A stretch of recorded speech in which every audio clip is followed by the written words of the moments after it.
कोल्हापूर महानगरपालिकेसाठी आज एकूण 4 केंद्रावर मतमोजणीची प्रक्रिया पार पडली. यामधील गांधी मैदान आणि दुधाळी पॅव्हेलियन या ठिकाणच्या केंद्रांवर सावळा गोंधळ पाहायला मिळाला. गांधी मैदान इथल्या केंद्रावर मतमोजणीची माहिती देण्यामध्ये कमालीची दिरंगाई केली जात होती. उमेदवार कार्यकर्ते गुलाल लावून गेल्यानंतर जवळपास 1 तासांनी ध्वनिक्षेपकावरून निकालाची अधिकृत घोषणा करण्यात येत होती. माध्यम प्रतिनिधींनी निकालाबाबत माहिती देण्याची मागणी करूनही त्याकडे दुर्लक्ष करण्यात येत होतं.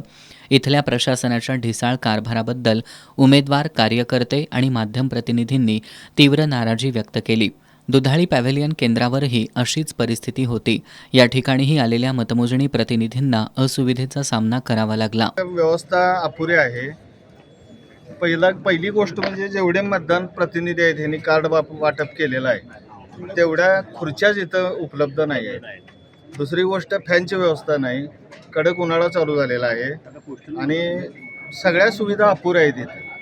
आवाजाची व्यवस्था पण बरोबर नाही आहे. कुठल्याही सूचना दिलेल्या नाहीत अजून. आत कुणी जायचं, कसं जायचं, काय करायचं, काहीही कुठलंही त्यांनी कुणालाही इंटिमेशन दिलेलं नाही आहे. आता मकर संक्रांतीचा दिवस आता 2-3 दिवस ढगाळ वातावरण असल्यामुळे उन्हाळा जाणवतोय. आपल्याला बघताय तुम्ही सुद्धा उष्णता इथली जाणवते तुम्हाला पण ते प्रॉपर नियोजन झालेलं नाही.